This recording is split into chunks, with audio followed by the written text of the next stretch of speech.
We're going to have the public hearing first, so I'm going to turn it over to our town clerk, Deb Tierney. And if everybody could just settle down, because it's going to be hard for everyone to hear. People are still moving around and talking.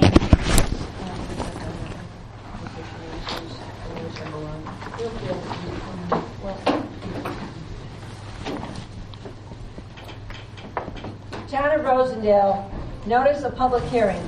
Please take notice that the public hearing will be held by the Town Board of Town of Rosendale on August 14, 2013 at 7 p.m.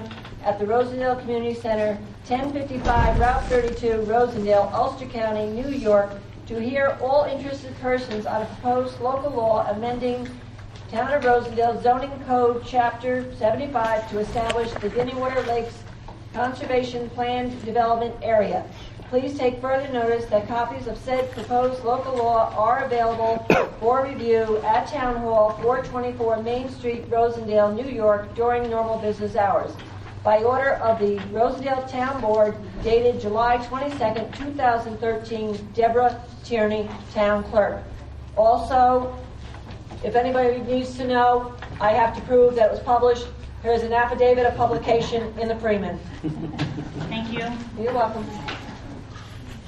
Okay. Before we get started, I'd just like to say a couple things. First of all, I'd like to request that everyone be respectful and calm during this process. I know there's a lot of people here. A lot of people like to speak. We're going to have a 3-minute limit. And your questions are directed to the town board, the supervisor. And I just ask that if we say your time is up, please be respectful and realize there's a lot of other people that would like to speak.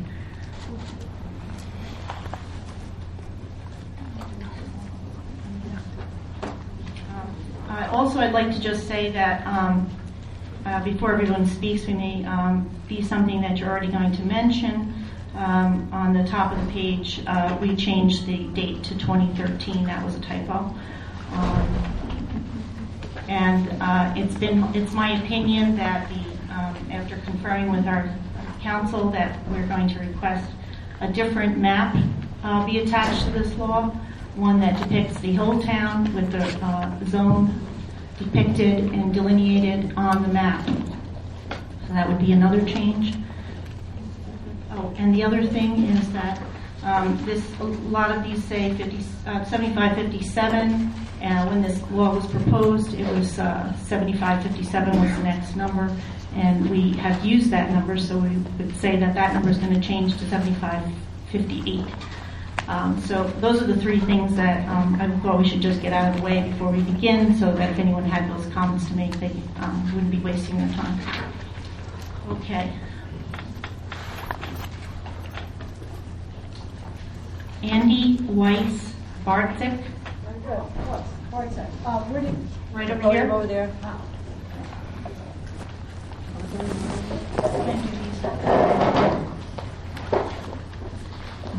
Hi, my name is Andi. Is this working? Turn the switch on. It's working. It's working. It's got Hi, my name is Andi Weiss Bartczak, and I'm a member or a resident of the town of Gardner. But I have been here quite a few times, so I have an affection for Rosendale and an interest in how well Rosendale does. I've been at the theater, I've been at the cafe, I've been at the tavern, I've been at the cheese place in both locations. And I think that this zoning change law is not to the benefit of the town. It will certainly benefit the developer, but I don't think it will benefit the town. This parcel, Williams Lake, which I was on once for a meeting, is unique. You don't have any other parcel in town that is that large with lakes, and now you have a rail trail and a trestle. So I think you need to be very careful about whom is going to develop or redevelop this parcel. I've been on the walkway over the Hudson, and it was thought of as a crazy project when it started, and now it is the third most visited state park in New York. And the businesses in Poughkeepsie are so happy of the thousands of people who come to Poughkeepsie to walk over the walkway. On the other side, the town of Lloyd is trying to figure out how to get all the people that park on that side to come to the downtown of Highland. So here you have a property with lakes, undeveloped area, the trestle just opened, and a rail trail, and you're going to let them have a gated community? A gated community is meant to keep people out. That is us. And it's for the wealthy to keep out the rest of us. But it also keeps them in. So I can't imagine that they're going to be walking down Main Street, going to a movie or a play or eating in one of the restaurants in Rosendale. It's also going to keep people out. The people that go along the rail trail, that want to go over that beautiful high trestle, do you think that they are going to go to a place for the wealthy? They probably mostly can't afford it. So you're going to put a barrier between all that tourism and downtown Rosendale, as well as the surrounding communities. What should be there should be a hotel for regular people who can either stay there and visit the area, or who could maybe have lunch there, or have a drink, and then perhaps some of them will come down to Main Street. So I think the spot zoning, which will benefit HRVR, is you're selling yourselves cheap. You've got a really great property there, and it should have proper zoning so that some developer who is willing to take a lower profit for the benefit of your community will renovate or replace that hotel with a facility that will attract the kind of people that the trestle and the rail trail will attract, and will also allow local people to... Okay, your time is up, ma'am. Okay, allow local people go to the lakes as they did in the past. Okay, thank you. I would like to, no, please, let's not have applause tonight, okay? This is going to be a waste of time. I really would appreciate it if you would do that. Ms. Bartczak brought up two issues that I would like to reference, that we really need to stick with the subject of the zoning and not go on to other issues. And maybe this is an opportunity for our attorney to address the spot zoning issue, which didn't take long for that to become the first comment. This comment. Mary Lou Christiana. This comment has come up for 6 or 7 years that we've been considering this project, and I have researched this. I couldn't tell you how many times, and I continue to keep current on any new cases that come out. And my legal opinion, I think that this is not spot zoning, and I think that the courts would support that position. Thank you. The next person on the list is Bob Ryan.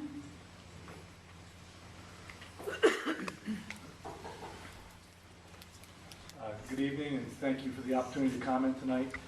I stand before you as a fifth-generation Ulster County resident, an Ulster County business owner, an Ulster County property owner, a father of four, a graduate of the Pattern for Progress Land Use Leadership Alliance Training Program, and the former chairman of the Ulster County Development Corporation when this project first came to light in Ulster County over 6 years ago. I fully support the proposed zoning amendment as does the Ulster County Planning Board in concept. The project is in alignment with our county-approved Sustainable Economic Development Plan, Ulster Tomorrow. It is not spot zoning by definition, as 799 acres is not a small parcel. In addition, I believe it's also congruent with the Rosendale Comprehensive Plan, as the clustered housing actually preserves our natural resources much better than the property could be developed under the current zoning. It is for all the above reasons I stand before you tonight and urge you to support the proposed zoning amendment and help bring this jewel of Ulster County back to life, along with the economic benefits it will create for Ulster County. Thank you. Thank you, Mr. Ryan.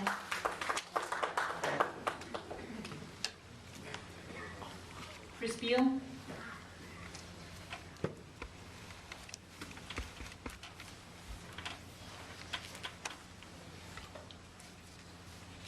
I have been following this project for the same 6 years that you have all been following it. It's been a long haul. During that time, we've seen several proposed zoning amendments related to the project. The one we're looking at tonight is the third iteration of the Binnawater Lakes Planned Development Area. And the first thing I did, and I think a lot of people did, was to compare it with the previous version. My conclusion is that it is much improved over the previous version. You've clearly resolved a number of areas of ambiguity that were present in the earlier version. You've brought a lot of clarity to the document, and you have also added language that further protects the town in many ways, and I'm glad to see that. I always think that there's room for improvement in documents, and I went through this one line by line to see if I could find areas for improvement. I think I have found some. There are still some ambiguities in here. There are some holes that got introduced as a result of the protective language you put in. I think they were not intentional, but I want to call them to your attention. The best way to do that without using everybody's time is for me to give you written comments, which I'm going to do. But I want to mention one particular item that is of interest here. One of the changes that was made was to the approval process for the master development plan, which is the first stage under this zoning amendment, the process of getting a project approved under this amendment. The master development plan in the prior version was to receive approval from the planning board, and in this version that's been changed to gain approval from yourselves, the town board. That seems to me like an appropriate change, because at the level of master development plan approval, which is the overall high-level approval, you want to get the consideration of the community, and I think the elected officials are the best way to factor in the things that are important to the community. It also gives you an opportunity to perhaps do some horse trading with the developer with regard to what is good for the community versus what is good only for the developer. So I'm glad to see that. However, the planning board has years and years of experience, and I've sat in on a lot of their meetings. They really know what they're doing. And I think it would be wise to insert into this process a referral of the master development plan to the planning board to get their comments and feedback before you make a decision on approving the process. I do have one remaining concern, and that's already been discussed briefly, and that is that in spite of claims that are actually written into this document, I believe that it is not consistent with the comprehensive plan and therefore is vulnerable to attack as spot zoning. Thank you.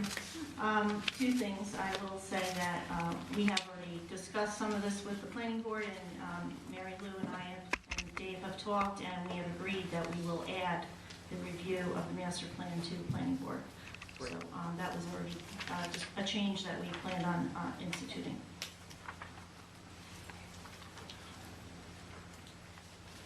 Irwin Sperber.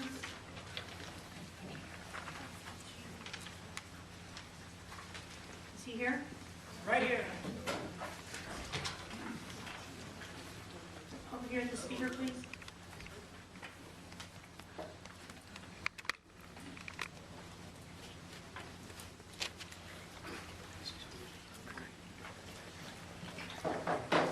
Good evening. Does this work? Good evening, and I certainly appreciate, as an Ulster County resident since the early 1970s, an opportunity to present some concerns I have about the change in the proposed change in the zoning regulations. And I think a lot of folks, both who are residents of Rosendale and those who are residents of the county as a whole, want to benefit from this Williams Lake context, and I'd like to suggest a couple of concerns that I don't believe have been adequately considered so far, at least not so far as I could ascertain in the media. Are they zoning issues, sir? I'm about to. Okay.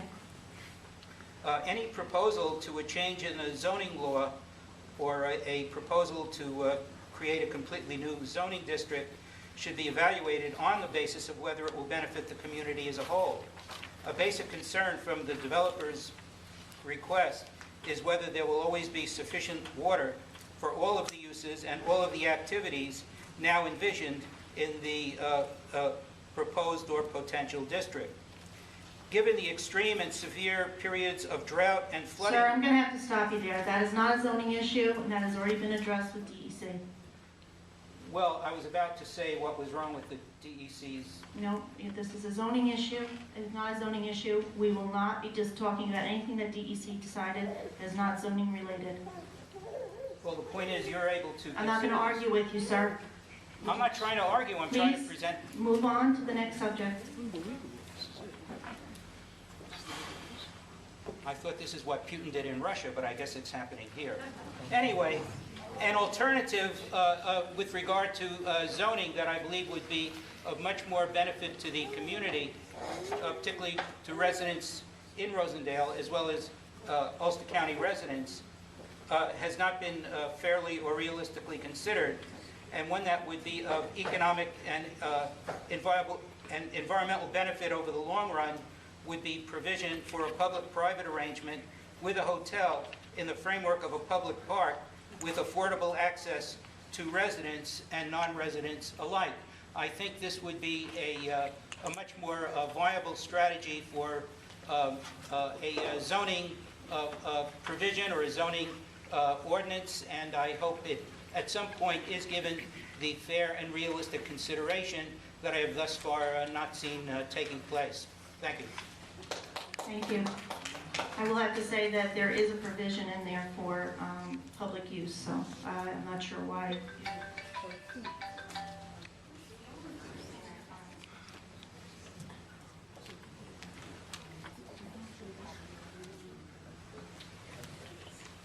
One other thing I would like to say, just because I want to be clear on this, the zoning amendment before you, as Mr. Beall had mentioned, is different, and it is because we worked on this original proposal with the comments that were given by the Planning Board, by the Environmental Commission, by the County Planning Board, and other comments that were made, and with the work between our planner and our attorney, brought together what we felt was a better and better zoning amendment that reflect what the developer needs and what the town needs. So I just wanted to clarify that. I thought we did a good job of incorporating comments into this new document. Okay, next is J. Galione.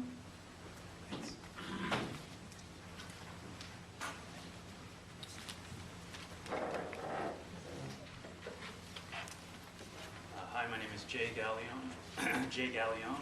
I'm a Rosendale resident, homeowner, and taxpayer. And I just want to say, first, I think the scale of the project is too big all at once. 154 residences and a resort with many different structures populating the entire surroundings of the lake. The building phase will disrupt traffic and make the roads less safe and the air quality worse for many years. I don't understand why we wouldn't build some houses and sell them before building more, especially in light of the fact that we're in a very slow recovery from a housing market crash. Now the people of Rosendale are being asked to change a law that is designed to protect the environment and protect against commercial development. But ultimately it comes down to a matter of faith. The project calls itself a conservation plan and uses language about protecting natural habitats and environments. But there's a lot in this amendment that is subjective and undefined. Let's recognize that a conservation development is somewhat of an oxymoron. I would like to see a watchdog overseer who represents the people of Rosendale as part of this amendment, someone who has unrestricted access to the construction zone and the authority to enforce specific environmental standards. In all of the public relations, William Lake touts the opening of the rail trail. I think the rail trail is a great project. We're fortunate to live in such an amazing place and to have miles of rail trail running in both directions from this town. I see many people enjoying it, and I know it contributes to the overall health of our community. Luckily, it's not a scarce resource. On the other hand, places to swim are scarce, and there's only vague language with use of and ors regarding public use of the lake. I currently burn several gallons of gasoline to drive to the closest lake I can swim in, Onteora, on the 28th. I would love to put zero fossil fuels in the atmosphere and swim in a natural resource a mile and a half from my home. I'd gladly pay my share to maintain a healthy and beautiful lake. And like the rail trail, it will contribute to the overall health of the community. I'd like to see more concrete language in this regard in the amendment. Another matter of faith is that there's no express commitment from the project to pay its fair share of taxes. They could easily apply for a payment in lieu of taxes, thereby dumping much of the cost financially and environmentally of the deforestation and construction on the people of Rosendale. I'm not against the development. I just think this amendment is incomplete, and it provides the legal justification to Williams Lake project to develop the land without community involvement or oversight. Thank you. Bill, pause, please. I'd just like to say, remember that there is a clause in there for day use passes, and people can use it. There are some things that are only done in the amendment, and then other things will be addressed at the master plan level. So just be aware that not everything that is a part of this project is addressed in the amendment, in the zoning amendment. And the other thing I want to point out is the existing zoning right now would allow for a lot more development in this project. So this new development that we're talking about is actually going to be less development than what is legally allowed now. So what we're doing, if we pass this zoning amendment, is actually restricting the development to be even less. So just thought that was important to point out.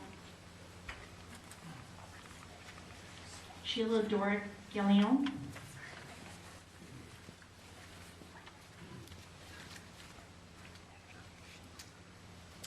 Thank you all very much for the time to speak. My name is Sheila Dvorak Galione, and I am also a resident of Rosendale.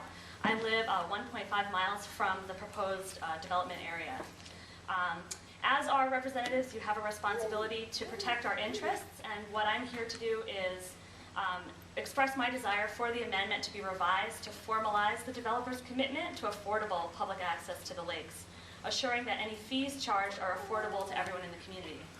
According to this amendment, you, the town board, have the right to attach to its approval of the master plan any reasonable conditions, and I'm speaking tonight to suggest what those reasonable conditions should be. In the amendment, section D, the inclusion of public access component to the development plan that provides the following public recreational uses. A, free public access connectivity to the Wallkill Valley Rail Trail system, and B, public access to Williams Lake, 4th Binneywater Lake, and or lands protected by conservation easement, whether free or via a day pass fee or some other method as may be applicable. End of quotes. Both of these statements show a commitment to providing access to our community, and I'm very pleased to see that those are included. However, the phrase and or between lakes and lands protected should be removed, because otherwise there's no binding commitment to access to the lakes. While the rail trail is certain to be an excellent public amenity, access to swimming is also important to our community, and to me in particular. I have a muscle fatigue disorder known as myasthenia gravis, which makes walking long distances and biking a challenge. And the low impact recreation of swimming is incredibly important to my health. And I would not want to see that commitment backed out on over the course of the plan as it develops. So simply by taking out and or, that makes the access binding. It's also important that the lake access not be limited to just 4th Lake. I visited 4th Lake today, and it's covered in algae, so that makes it a poor option for swimming. I also believe we must include the word affordable when referring to the day pass fees, so that members of the local community are not priced out. Although affordability can be subjective, it is different for every family. I wanted to share the range of costs to access at similar local natural resources. Marbletown Park charges $2 per person to swim in the Esopus River. Minnewaska State Park costs $8 for a family. Access to Mohonk Preserve is $12 per person per day, or $80 for a family year-long membership. I think that offering a paid seasonal membership to local residents would be a great opportunity to provide affordable public access. All of these access fees are significantly more affordable than the $25 per person per day rate that the Mohonk Mountain House charges to access their trails, and there's no access to swimming there. So the Mohonk Mountain House model makes no claims of affordability and is marketed as exclusive.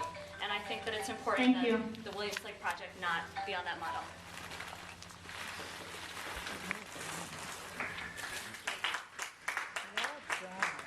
Michael, is it Michael or Michelle? Mike. Tucker? Thank you very much. My name is Michael Tucker, and my family and I lived on Williams Lake for over 50 years, and I worked at Williams Lake for over 8 summers. I've devoted my professional career to environmentally sensitive economic development and real estate development, and have served in my town as the IDA chairman. I currently live in Albany, but still have a variety of business and personal relationships with Ulster County and the town of Rosendale. This is a major project, and I think everyone who has participated in it over the last 6 years deserves credit. The DEC, the town and county planning boards, town board, and the citizens on both sides of this issue have made this a stronger project. But now you're at a point where the seeker review is complete. It is supported by the county planning board. It's consistent with the town's comprehensive plan. The zoning amendment promotes cluster development, which, as you pointed out earlier, would result in even less development than would be presented under the current zoning law. And it's consistent with the opportunity to move forward and to build this project to completion. It is consistent, as the town attorney has indicated, with the legal aspects of zoning, and is not spot zoning. And most importantly, it promotes investment, conservation, an increased tax base, and overall economic value to the county, the town, and the region. It also provides for conservation and an environmentally solid development plan that will preserve and protect the integrity of Williams Lake and the Bennywater Lakes for generations to come. I urge the town board to approve this zoning amendment. Thank you.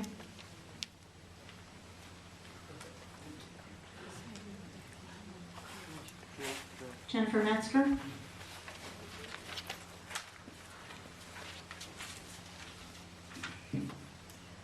Before you start the call, can we submit written comments? If you have them right now, Okay. Well, as usual, I have too or many. by the end of this meeting. Okay. I have too many words. All right, I'm going to try to read really quickly. I have more detailed comments to submit. These are really suggestions that I think will make the amendment stronger and will help secure the community benefits of the zoning change. This is really the one chance that the town has to make sure it gets the hoped-for benefits of this project. The first one is the rail trail. The inclusion of language on the rail trail in the revised draft is much welcome, but it needs to be clear that the rail trail will not be rerouted in the future and will remain open to public use in the future. And the way to do this is through a perpetual easement that would be a condition of master plan approval. This would eliminate any ambiguity about whether it could be taken away later on. The zoning amendment also needs to make sure that it strongly supports existing businesses in the downtown Main Street area. This is a main economic development objective of the comprehensive plan and should be incorporated right into the zoning text. And I'll give you just an example of why I think this is important. In the current plan, I believe there's a proposal for a pizza cafe in the project near the rail trail that would be open to the public. And this is really going to deter rail trail users from coming into town to eat and to shop, because they can grab a slice and head on to Kingston or New Paltz or wherever. So it's important that we support the existing businesses. And as this code is currently written under the accessory uses, they could have all kinds of businesses. The planning board had recommended clearly limiting accessory uses, and I would strongly support that recommendation. Local jobs and local sourcing of materials. These are major benefits the community hopes to get from the project. HRVR has said they intend to hire locally and to source materials locally, which is great. But the reality of most large developments is that they don't tend to do this, especially in the construction phase. So the town can better ensure that these commitments will be met by including a target in the zoning for local hiring and local material sourcing for both construction and operational phases. And you'd have to clearly define what's meant by local, of course. And the town could also require a living wage and union neutrality to make sure that these jobs are jobs that people in our community can live on. And I want to point out that HRVR has said in the FEIS that they would commit to local sourcing in writing. So, the town should take them up on this and make it a requirement of the zoning. Housing goals. The draft zoning amendment includes some kind of affordable housing component, which is great, but it needs to be more clearly defined, consistent with the community's housing goals. The HRVR has said in the FEIS that affordable workforce housing is expected for the employees that are being hired from outside the area. Okay, so really quickly. Do you have that written? You can leave it. Yeah, really quickly too, this could be a model of sustainable development and energy use, but those standards have to be very clearly defined in the zoning amendment, and that's all I can fit in. Okay, I think Mary Lou can comment a little bit on that. Remember, there are other documents. This is not the only document that helps to define this project, and the zoning does not do it all. And Mary Lou would like to speak on that. Right. Before the town board takes any action, whether to approve or disapprove the proposed zoning amendments, they will have to do their own seeker findings. And Jen, a lot of the things that you mentioned that are in the FEIS, the DEC did not address and said they were going to leave those to the locality. I've actually been working on findings with Jean, with Dave, and I think that you will find in the findings that a lot of the points that you brought up will be taken care of in that document. That document is also binding on the developer. And then you also have the master plan, development plan, when that is, the conditions on that too. So everything isn't in the zoning is the point. So, did you want to leave that document? Yeah, I'll give it to you. Thomas Grasso.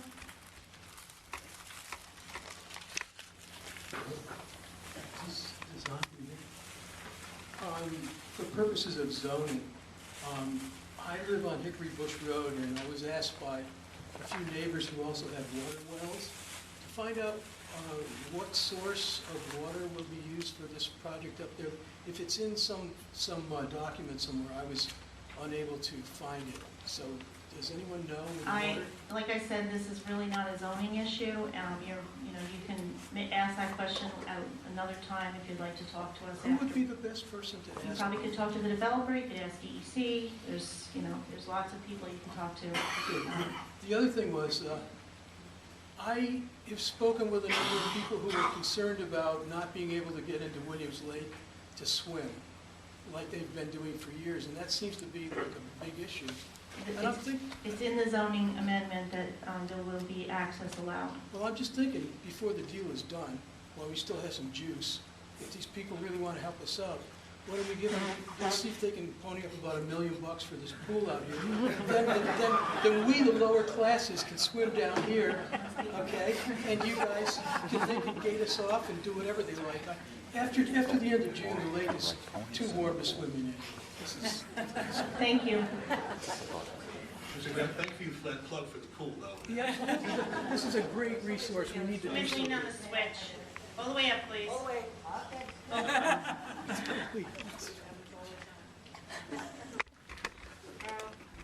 William Tuel.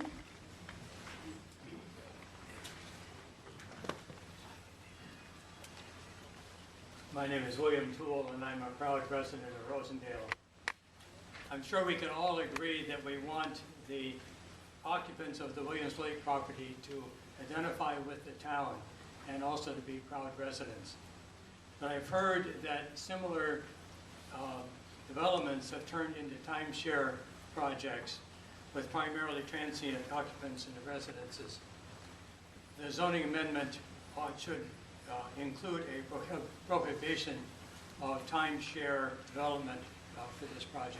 Thank you. Okay. Thank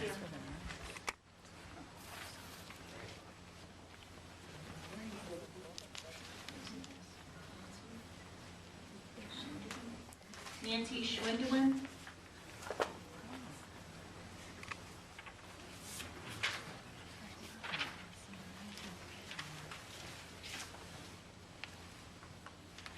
Hudson River Valley Resorts argues that it deserves the proposed special exception to zoning laws because its elite development will bring economic and other benefits to the town of Rosendale and is consistent with the Rosendale environmental plan, comprehensive plan, even if there are certain environmental risks involved. I think that before the town board considers the zoning amendment on its own merits, that it ought to obtain clarification from Hudson River Valley Resorts about a very crucial issue for the community related to this argument and rationale. Over and over again in their publicity, they have highlighted a certain estimated figure in anticipated property tax revenues for the town, school district, and the county. Yet, in the non-highlighted small print of the seeker process, they've admitted from the beginning that they may seek a major pilot tax abatement from the county IDA that would result in $17 million loss less over time for the town and school district and county than the tax revenue amount that they always publicize. Furthermore, they explicitly admit in the seeker documents that they do not need the tax abatement financially to go forward with the project.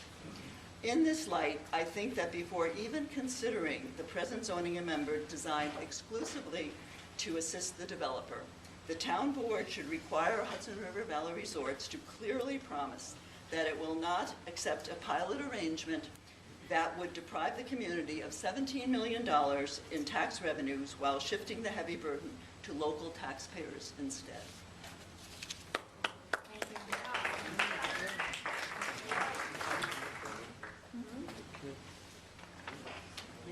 Phyllis Noreen.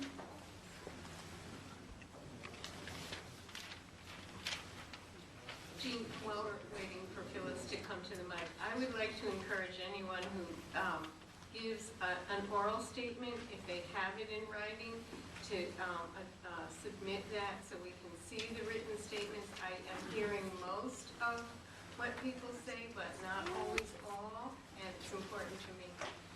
And if you don't have it now, then please send it in.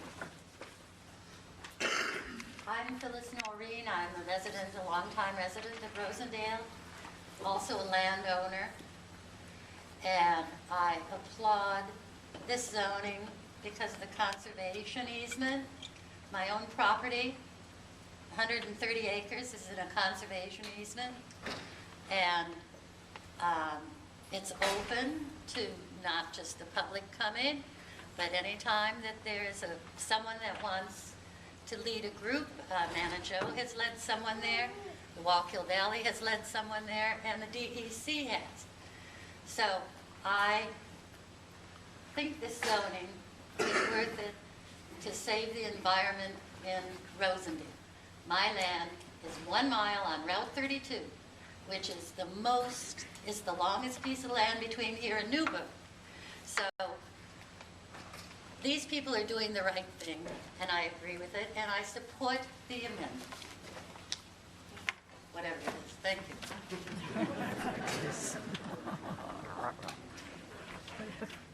Thank you.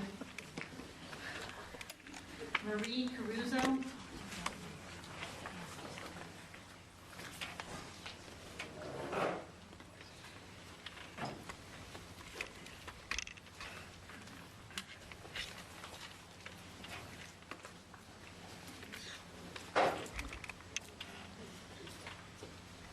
Good evening. I'm the chair of the Williams Lake Committee of the Mid-Hudson Group Sierra Club. We've been following this issue since about 2007. I'm going to be very brief tonight because we do have an attorney here who will be speaking on behalf of the Sierra Club. I would like you to clarify a couple of things. How long will there be a public comment period for written comments? No. No. Tonight. I see. But there's going to be, you do have to issue seeker findings. Is there going to be any public hearing on your seeker process? The seeker process is complete. It's just our findings that we have to do. Right. And there won't be any additional period to comment either on this zoning amendment or on Zoning your amendment, findings. this is the public hearing. At the end of the public hearing, we will be closing the public hearing. There'll be other public hearings on the other issues that we still have to address. Okay, well, I don't think that was made very clear to the public. And This is the only advertised public hearing that we put out Okay. there, so. Jean, if I could say, we usually, and the planning board usually does leave a public hearing open. Well, you know what, Vanna, at the end of this meeting, the board will vote on that. We'll talk about that. Yeah. For the board to discuss at the end. Okay, that's what I do. But I'm not going to promise that at this point, so why don't you, your time is running low, so did you have something you want to say specifically? I just want to say that the Sierra Club's involvement in this issue indicates the very great importance that we attach to this property, and we think that you're making a very, very important decision. We hope that you will clear up some of the vagueness and the ambiguities, especially in regards to how much of the property is actually going to be conserved and off limits to development, and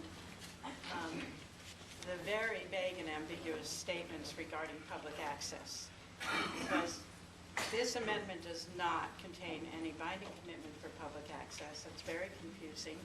And this is not only an extremely important ecological area, but it's also been a major community resource for the town of Rosendale for 80 years. And it is, in fact, in our opinion, the town of Rosendale's most important natural asset. And we think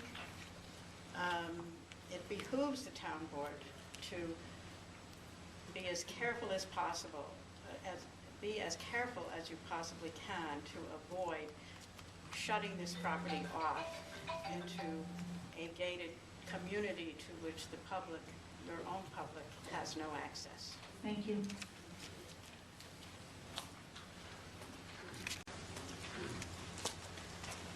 Christine Devine.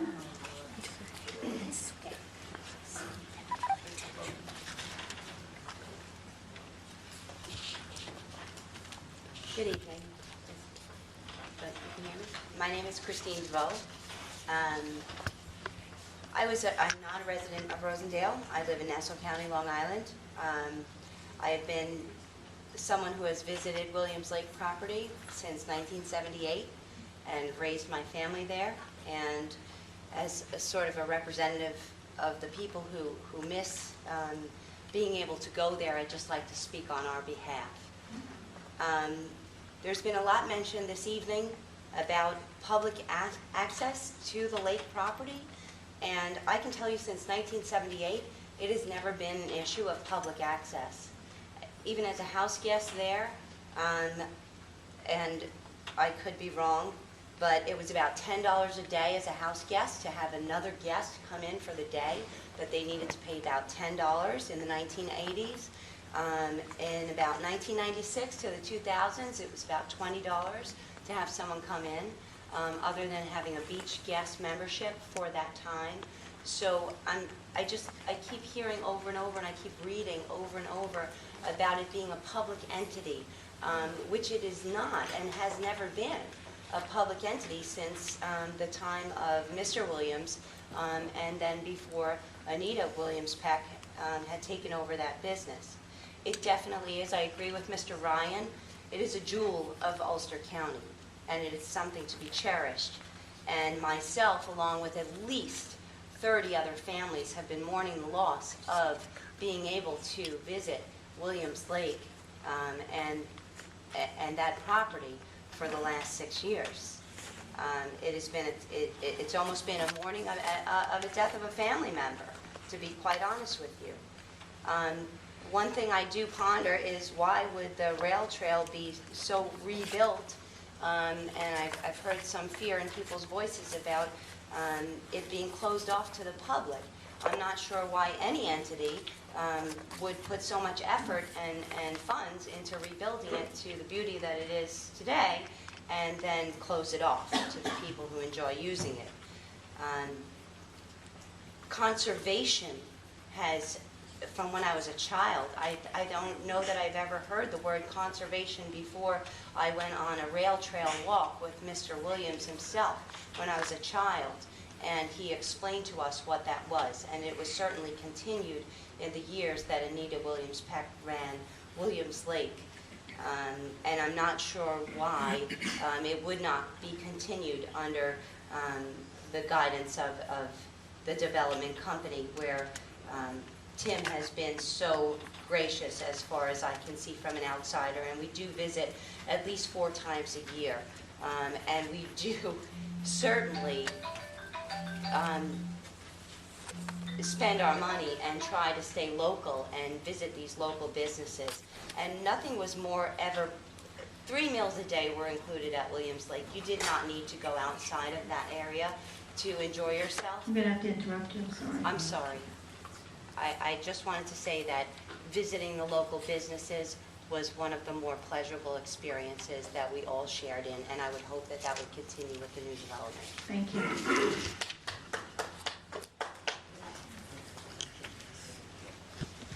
David Gordon.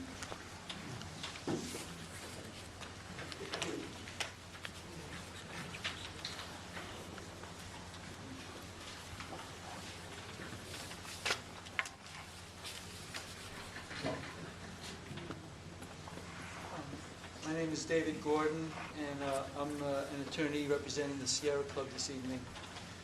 I want to raise a couple of points about the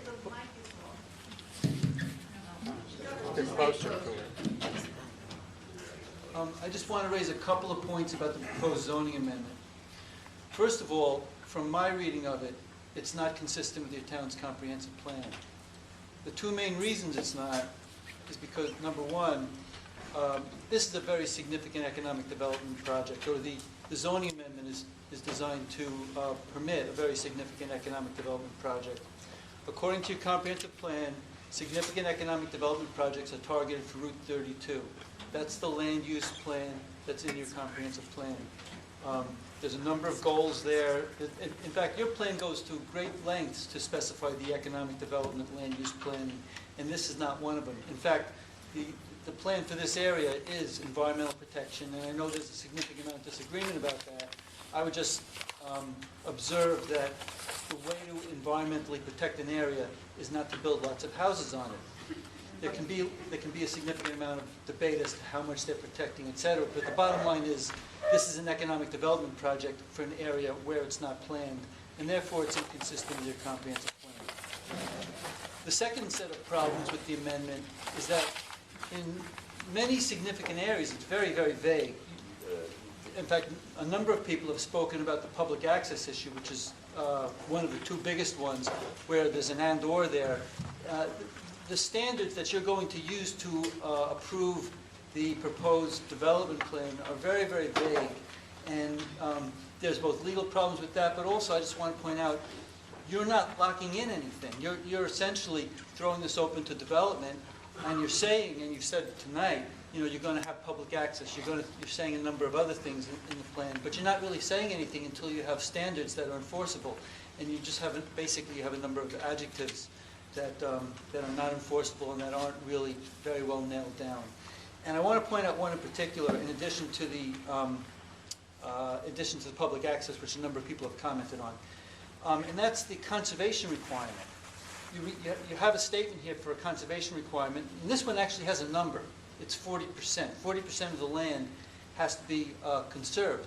But the way it's written, and certainly the intent of the developer, appears to indicate that the 40% requirement is going to include the existing 411 acres, which is in a conservation easement. And in fact, if you're going to do that, that 411 acres is already more than half of the entire land. The land is not quite 800 acres. 411 is more than half of it. Therefore, by itself,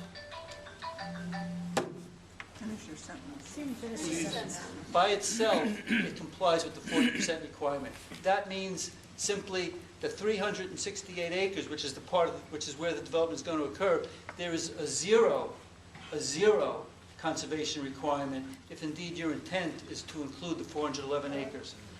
I also just have very quickly some. Sorry, you're gonna have to stop. Time's up. Okay. That's not good. He needs to Turn your comments in. What? Turn them No, in. these are just notes. I would be happy to put something in formal in writing, if the supervisor would accept it, but these are just my notes. They're not appropriate for anybody. If you want to see it, I'd be happy to send it to you individually or to the board.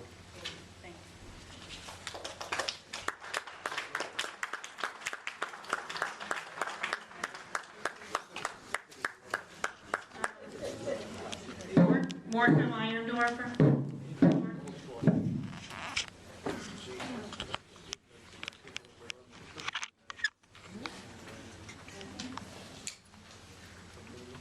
Good evening. My name is Mourka Meyendorff. I live on Main Street, Rosendale. Some of the same people who sat for 5 years collaborating and writing the 285-page Rosendale Comprehensive Plan in 2007 are sitting in this room tonight and contradicting themselves.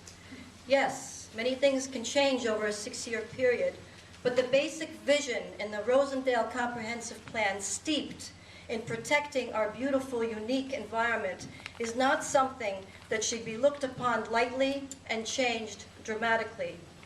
From a public survey that was given to Rosendale residents in 2007, it was learned that the highest priorities for the majority of the residents lay in protecting their water supply, maintaining their town's environmental quality, and preserving open space. Survey respondents, in fact, were not as supportive of economic development as they were of protecting the water supply and the natural environment. The only significant support for economic development was for small-scale development centered around the Routes 32 and 213 corridors. Consistent with the priorities expressed by the people of Rosendale, the plan puts a particularly high priority on protection of the Binney Water Lakes and the limestone karst region in which they lie. Major development in this area is discouraged because it has played an important role in tourism and outdoor recreation. Its topography puts severe constraints upon building, and its natural habitats are important to preserving the region's water sources and biodiversity. What happened to this vision? What happened to those people who were so adamant about protecting our sensitive karst region 5 years ago, and then recently denying that we have karst geology at all in the face of economic gain? Keep it to zoning and not to environmental. Okay. Unfortunately, we're talking about the Rosendale Comprehensive Vision. I'm right on. Okay. The vision gets clouded over by other visions of new fire trucks, new police cars, beautiful supermarkets, a drugstore, and money-paving affluent tourists from the gated elite Williams Lake Spa spreading their wealth on Main Street, Rosendale. Rosendale will probably get a few more jobs during the hotel construction and with the spa itself. But that would have happened anyway, had the DEC had the guts to stay with their original conservation alternative suggestion. You know that that's not what we're asking you to do. Okay. Rosendale is a microcosm of the world, our world, where the affluent are buying up our seashores, our mountains, and our lakes, and gating them out of fear that the 99% will stand up to them. Okay, you're done. The Route 32 corridor, economic development, it's right. Mourka, you're done. Thank you. Thank you very much for listening. Okay. Marilyn Bradley.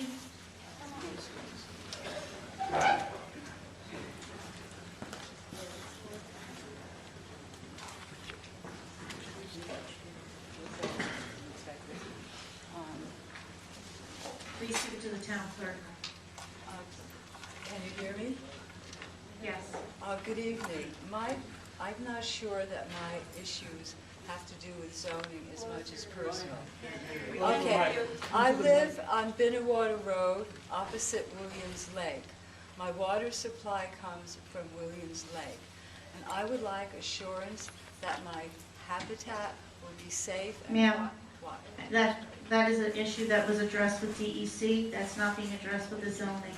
Do you mean I'm not going to have You water? can, we have no, we're not discussing anything to do with water. That Then was what about- examined by DEC. What about heavy vehicles, noise pollution, the quality of life of those who live upon Those the are all lake? dealt with at the seeker level. We're talking about the zoning issues now. So basically, I have. Do you have any comments on the zoning?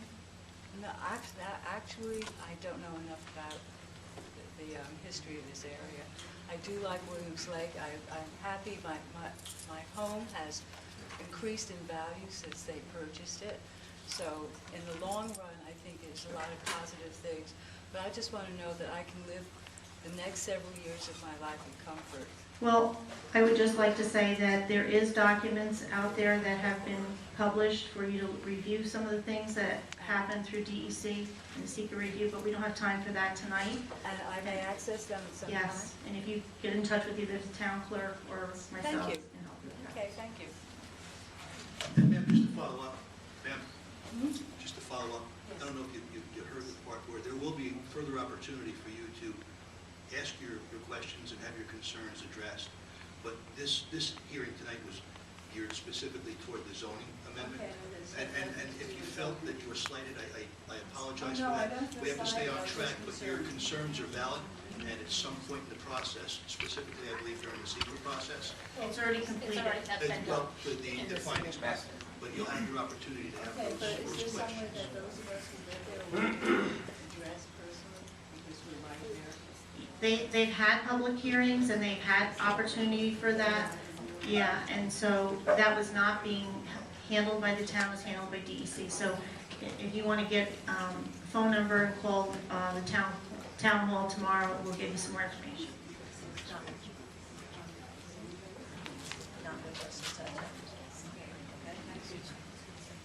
Jeff Booz.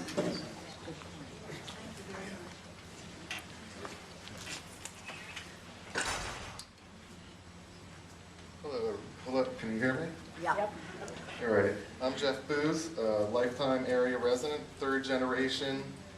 I grew up in Rosendale, going to the lake with my grandparents, enjoying swimming, using the sauna, making friends. Some of my first memories of enjoying nature were at the lake. I have great childhood memories of being at the lake. As I got older, I started to work at the lake, making friends. I've used the lake through many years for mountain biking events, trestle events, running trails, making friends. With the trestle opening and the rail trail going through the property, the Williams Lake Project is willing to open up the rail trail at a great expense to them, showing that they are willing to open up the land to the public. I believe when this project goes through, they will be willing to open up the trail system to the public with a day use plan, such as Minnewaska and Mohonk, which our area is known for and that everybody loves. I think if we do not support this project, we could lose tax money for our town, which is greatly needed. We can look outside and see our pool. All the kids in town have no place to go and swim. And we could also lose access to this great recreational area, which they are showing an interest in giving us access to the area. Maybe it's not the access that everybody wants or everybody's looking for, but they are open to making a day use plan for this area. I support this project, and I know when the project goes through that that all of us will be making lifetime friends there, walking through trails, enjoying nature, enjoying wildlife. That is such a great part of this area. And that's it. Thank you, and I appreciate it.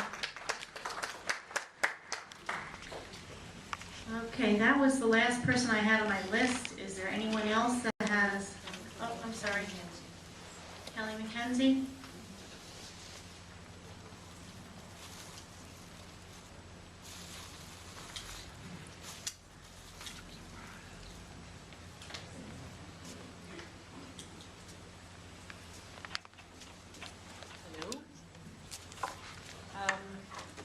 I I just want to clarify that I am a member of the town's zoning board of appeals, but I'm speaking tonight as a Rosendale resident and not as a representative of the zoning board. I just want to hold you off on that. Is there any chance that this would go before the zoning board for anything?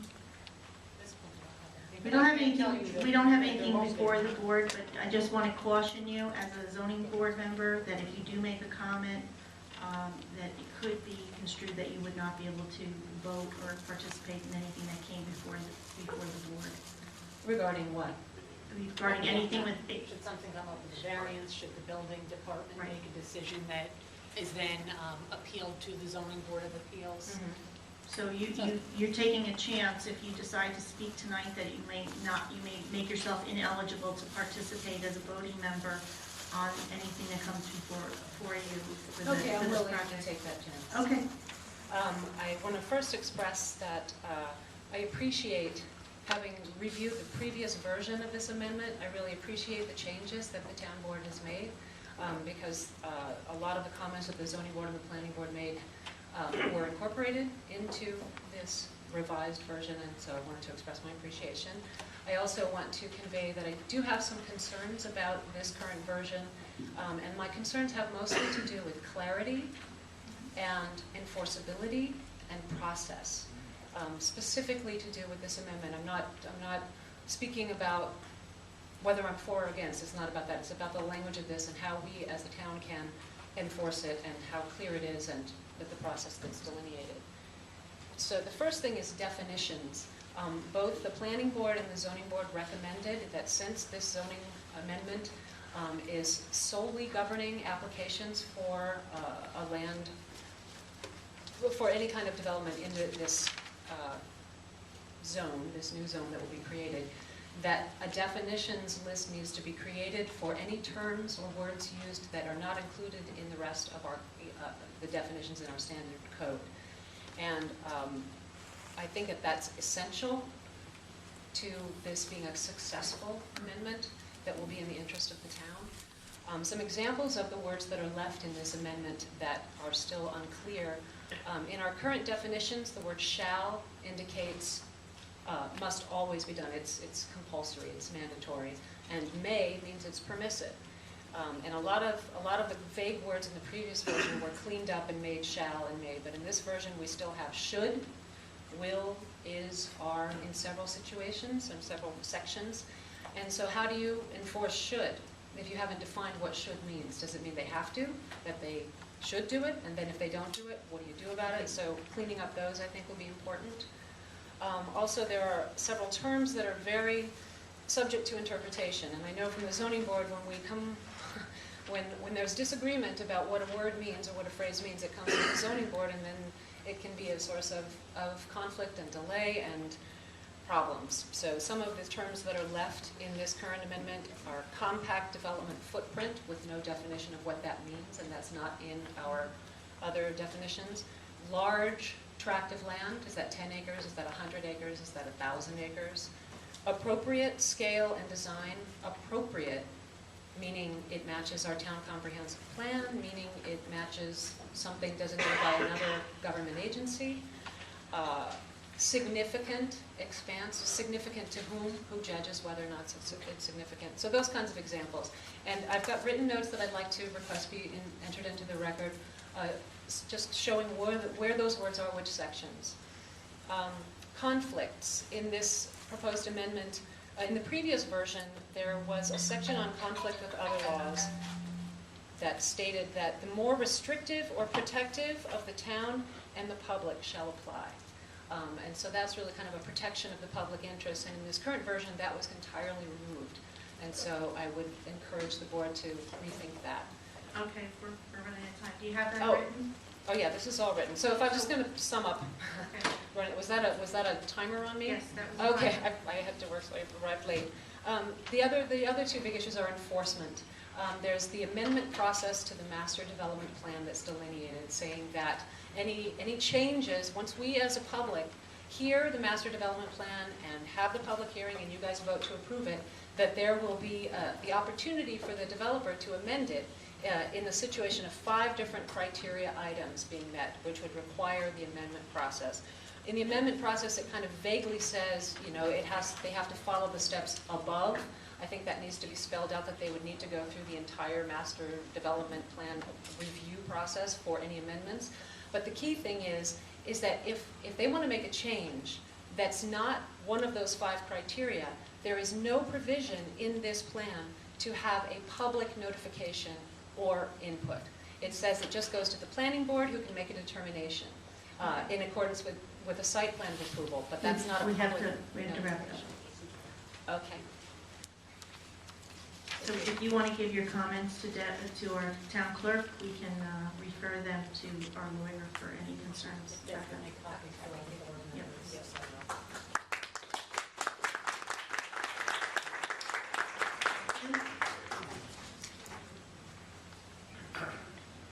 Lisa Resnick.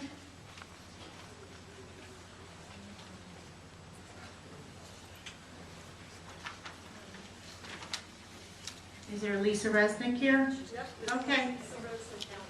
Thank you. Okay, thank you.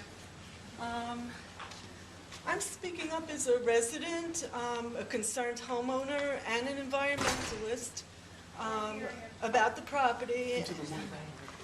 Oh, okay, is the mic on? Yeah, you got to get right up All close. Anyway, I feel some of the points I'm going to make have already been made, but I would feel it'd be, you know, I could not go without saying them. As a homeowner, as an environmentalist, this is spot zoning that was pointed out, that the zoning was supposed to be major zoning on 213 and 32. I live within minutes of the property. The lawyer pointed out that really 0 is being conserved. The first person spoke said that this environmental project is really an oxymoron. And I did research and spoke up in front of Deese about how many acres were really being destroyed. And we have with the current zoning, idea of how long this project will go on. They can keep asking for extensions, how that will disturb the wildlife that lives there. We have greatly endangered bat species that are not returning. Caves are emptying out, and they live on that property. And how that there's no end to that building. And the building is out of proportions to what's accepted in the community. And it wasn't supposed to be there. And how will it affect all of us within minutes of who live there? And that's the town itself. I think all of that needs to be looked into. And I don't know if you meant to be biased, but I'm concerned that twice as a supervisor, when people, you responded, yes, they are allowing access. The woman there came up and spoke and pointed out clearly how their wording is so ambiguous, and that all of this needs to be defined. And I'm also not sure why the man talking about his friends and growing up here was allowed to speak until he was finished, but the woman talking about her water was interrupted. I understand it's about zoning, and I'm trying to stick to that, but I also don't want to see bias because of the money that's involved. And it looks like the whole project will be impacting our environment, both our personal environment and the ecological environment for a long time and indefinitely. And I think that needs to be looked at. You know, where does it end? Can they keep asking for permits to keep going? So, anyway, thank you. Thank you. I think what you're referring to is the fact that we're trying to make an issue of the fact that this is only one of the documents that helps to shape this project. If this is approved, there's still a master plan. We still have to do our findings, which will happen before this. And remember that the DEC has already done findings also, and some of that stuff is also spelled out in those other documents. So the zoning amendment is only one part of the whole way that you define how the project is developed and how it's done. So that's what I was trying to get at before. Is there anyone else that would like to speak? Can I get your name, please, and whether you're a resident? Yes, my name is Bill Hevessy. I live in Rosendale. I am Phyllis Noreen's significant other. And everybody, you know, has been very happy with the Wallkill Valley Land Trust fixing the railroad trail and everything, making access. But I don't know if people know that Phyllis, 10 years ago, gave her land to the Wallkill Valley. She was probably one of the first people that made open space. She could have put billboards out there, like you see billboards all over the place. Like she said, she has a mile of property on Route 32. Okay, we've kept it open. Manna, who's one of your council people, has brought people over to the property. The DEC has brought people over. Bill, this has to be about Williams Okay, Lake. yes, okay. And anyway, the only thing I want to say is that people have come up here and they say, oh, I'm a resident of Ulster County. I'm a resident of Gardner. This is a Rosendale issue. I would like that people would come up and say, you know, I'm a resident of Ulster County. I live in Rosendale. This is a Rosendale issue.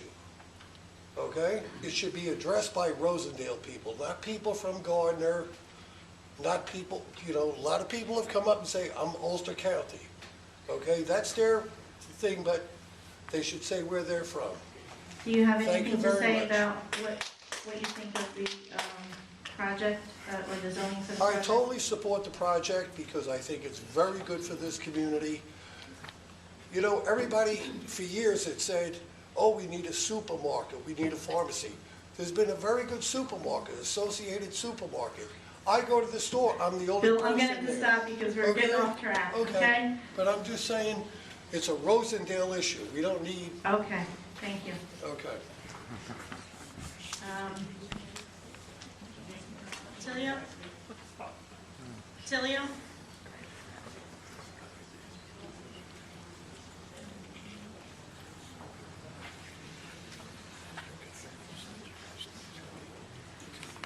Could you please state your name and where you live? I'm Attilio Contini. I live in Bloomington. I'm a native of Rosendale for 71 years. I want to start by saying that I support the project and I support the amendment. Now I'd like to continue by saying a number of people have brought up an issue that has been dragging on for longer than this project. And those of you who know that I was a member of the Master Plan Revision Committee, and I was one of only a couple of people who voted against it when we brought it out of committee because I had concerns over it and I had fears with it. And the people, or some people, are doing exactly what people like me suspected would happen. They are using our master plan to hinder and obstruct development and progress in this town. And that's why I was against the master plan, and that's why I really think you ought to either somehow revise the master plan or abolish it. Thank you very much. Okay, thank you.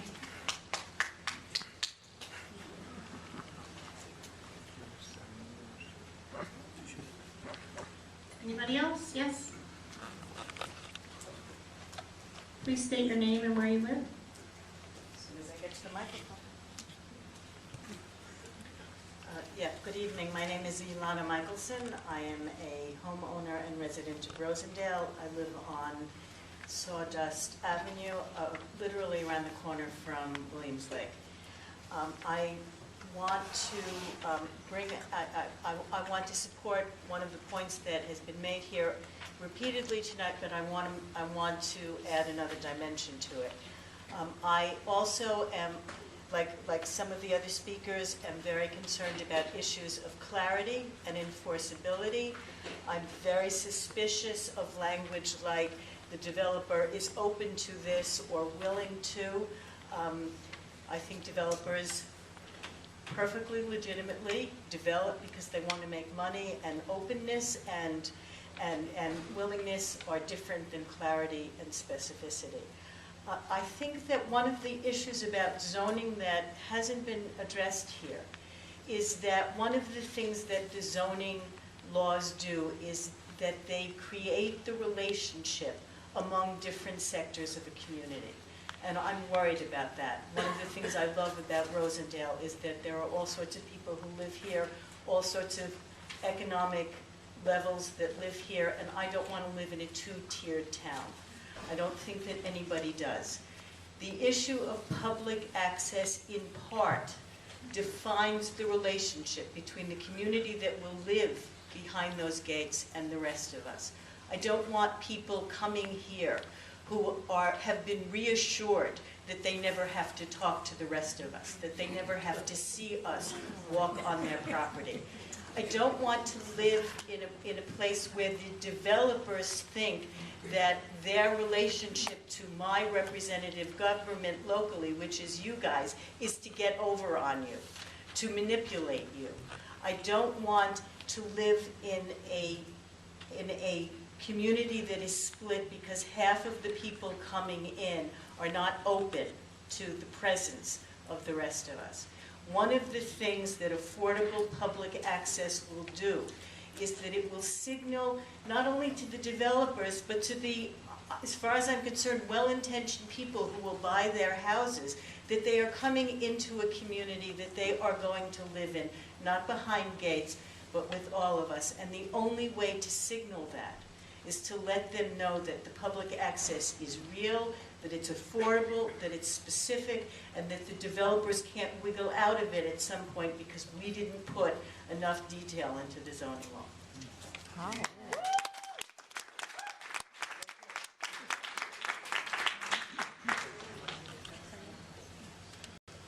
Is there anyone else? Yes.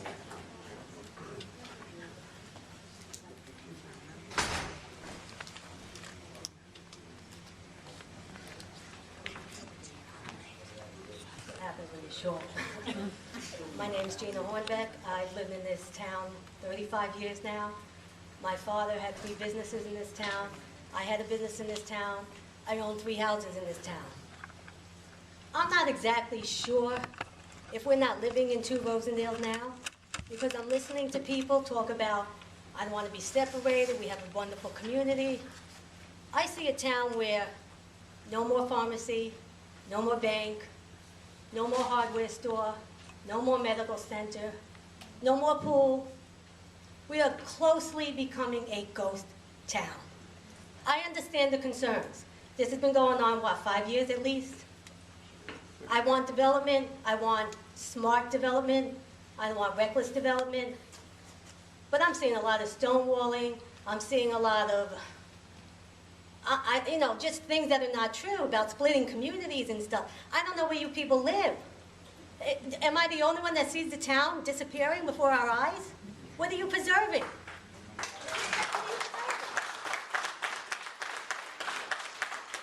understand the environmental issues. I moved to the country from the city because of environmental issues, because of a beautiful small town with shops and stores and a lot of lovely things, and now it's all going away. And we're preserving for who? How long before we all have to move out? I can't live in the caves. I'm not retired. I won't retire the way we're going for 20 years. I'm lucky. Let's get this done, okay? Thank you.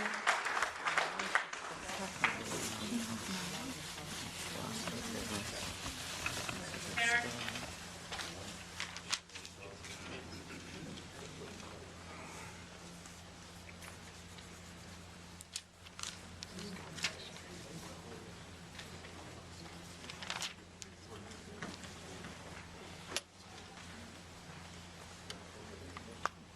Hello, my name is Tara Burke. I'm the Rosendale Recreation Center Director.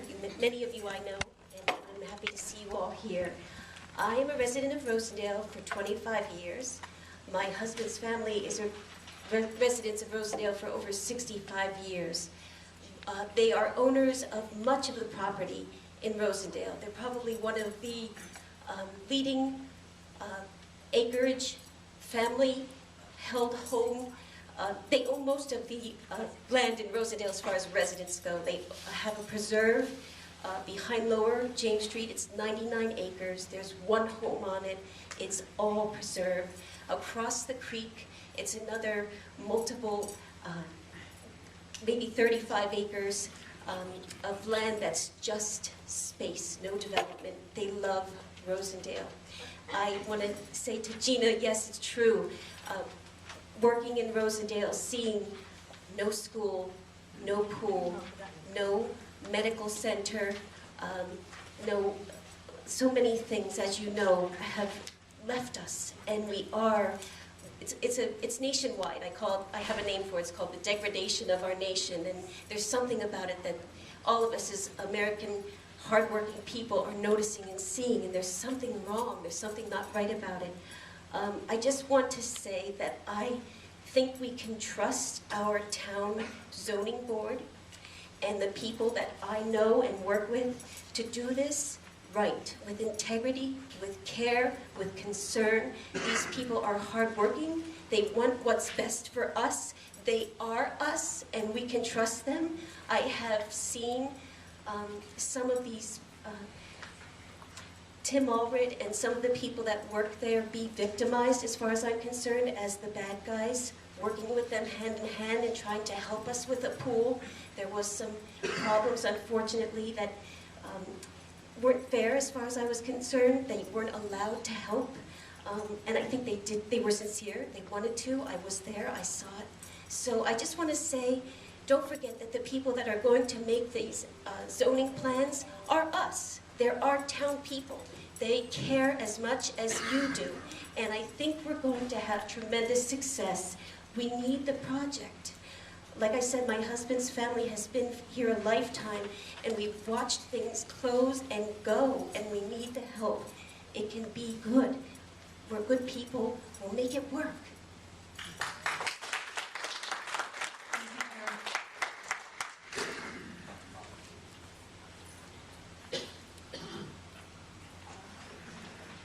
Hello, I'm Shawn Johnston. I've been a resident for 30 years. I'm concerned about Rosendale getting a reputation for prejudice. I think it can be very dangerous to get such a reputation. I think it can do harm later on if the zoning sets prejudice in place. I am myself quite poor. I live on Social Security almost entirely, but I identify with the wealthy, and I think they have rights. And I want to see the town express a welcome for people who are wealthy. They have all the rights to be here, and I hear expressions like, this place is for the wealthy to keep the rest of us out, place for the wealthy, gated elite, affluent. And I don't like this sense that this town is hostile to the wealthy. I think it gives a very bad impression to people who could come in here and do more if they see that there is active hostility being expressed in meetings. So I don't like that. I think that the zoning needs to be careful what it enforces. I think it's somewhat dangerous to start saying we have a right to access to a neighbor's property and that it must be affordable. We're told that Mohonk is not affordable. This guy who is spending a great deal of money that we could not afford to spend is being told that he must give access and it must be affordable. Now, fortunately, he's prepared to do so, but I don't like to see demands made in that respect which are going to give a signal that this town's going to get into everybody's business who comes into town. When I have a piece of property, I do not want to have my neighbors saying what I can do on it. I have an acre, but I don't want someone saying, hey, I can come and I can camp on your property because I used to be a friend of the person who owned it before you. So I just generally want to see the zoning not lay down some kind of regulations that are going to give a message that Rosendale is hostile to the wealthy. Thank you.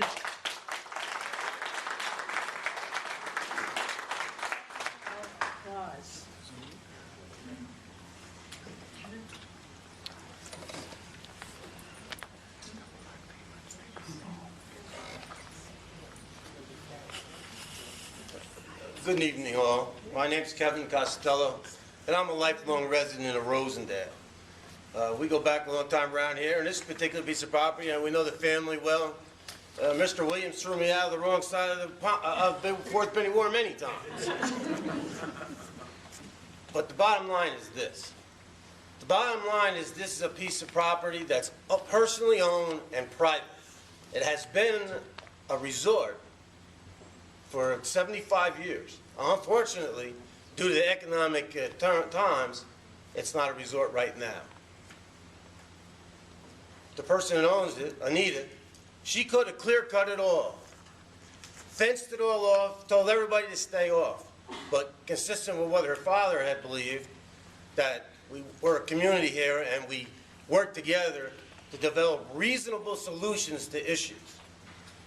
And unfortunately for me here today, I'm not hearing a lot of reason. Everybody has specific things they like to see.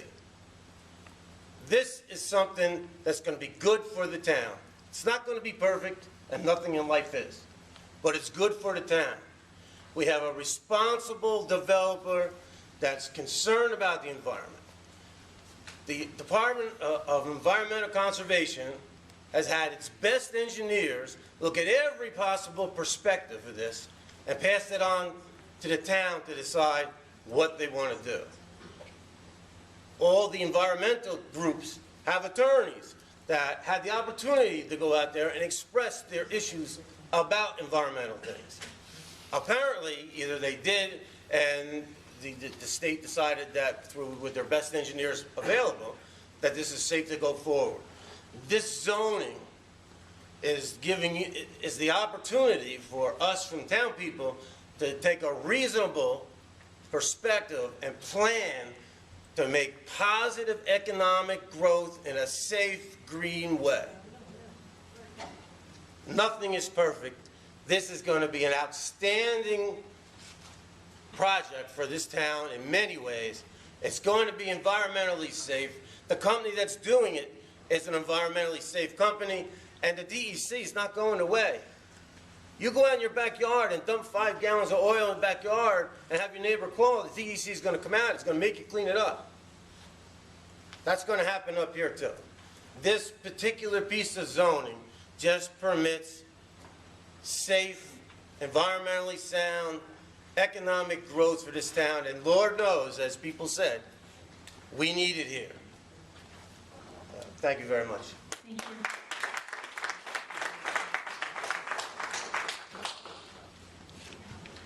Anybody else have anything to say about the zoning amendment?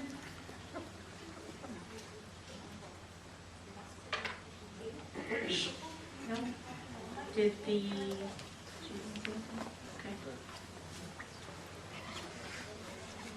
I'll make a motion to close the public hearing then. I mean, we're closing the oral public hearing, but I just want to appeal to accept written comments because it's been the standard practice, and I thought that I could submit them. I'm just requesting, it's been standard practice to keep it open for written comments, and 3 minutes is a short amount of time to fit in. Everyone had comments that were a little longer, and it could only benefit the board to hear more perspectives, at least written comments. And some people just are not comfortable making comments standing up, too. So. It's a board decision, so. I don't have an objection to keep written comments open for 1 more week.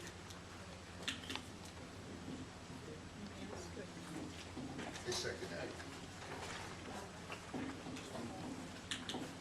7.5 years, what's another week?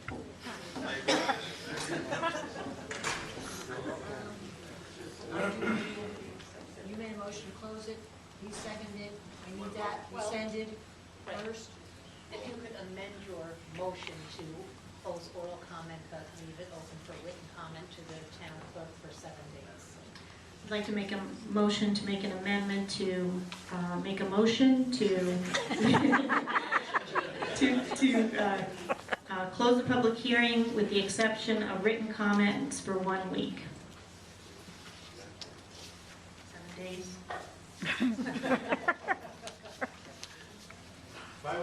Second? I'll sustain my second. How shall we submit them? Excuse me, you have to wait where the board is talking right now, okay? Roll vote, Councilman Gallagher, Yes. Councilwoman Green. Yes. Councilman Hassett. Yes. Councilman Ryan.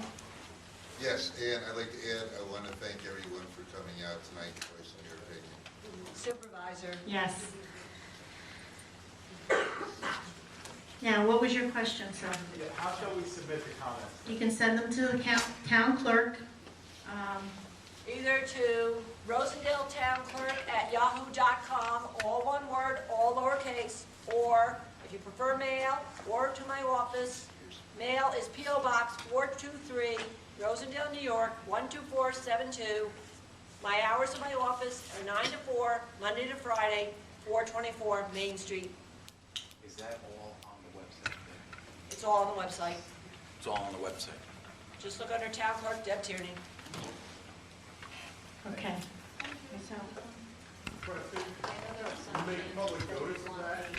Excuse me, one second, Jean, okay? We're in the middle of a conversation. I know that we mentioned at the beginning that there were some changes that you wanted to make to the law, such as the planning board review, other things we discussed. How do you want to handle it? You're going to have the written comments, not just the things that have been handed in tonight that people didn't get a chance to say. Do you, I hate to say this to you, but would you like to have a special meeting in case you want needing to make other comments, other changes before September? Right, you have to do that at a meeting. Or, I mean, there's a possibility if you want to make other changes, just keep on your regular schedule, but then you wouldn't really have a chance to vote on this until October. Because time issues, because you have to have it so many days in final form. We have to say that tomorrow. You know, since we are accepting for the next 7 days written things, I think we have no other alternative like to have another speech. So I don't see why we can't put another meeting in here. There were 2 meetings. 2 meetings. You do, Yes, well, but you have to give me the changes, and then I have to, Right. at a meeting, and then We I have to get agree them at back a to meeting you. which ones to add. And you have to have it in final form at least a week before. So you won't have the opportunity to tell me about other changes until September, which would mean voting in October. If you want to vote in September, you'll have to add another meeting in August. All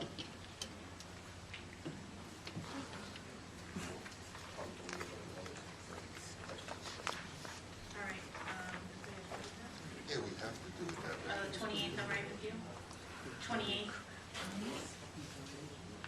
No, it's not, because I think we have to Cancel your dinner plans. Yes, the 28th. Thank you. So there should be a motion to have a special meeting. I'd like to make a motion to have a special meeting on Wednesday, August 28th at 7 o'clock.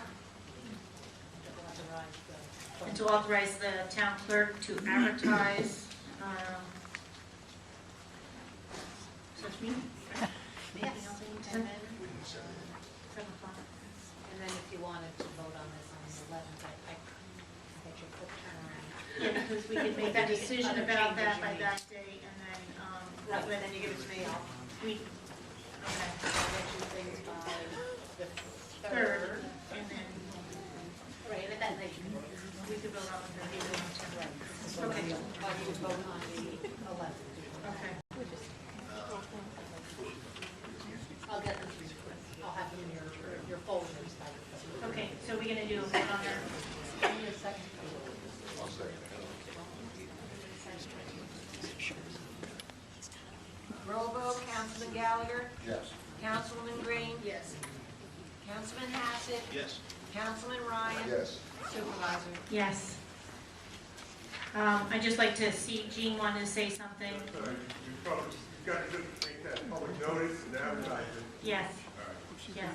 You got counsel there, right? What's that? Yes, I do.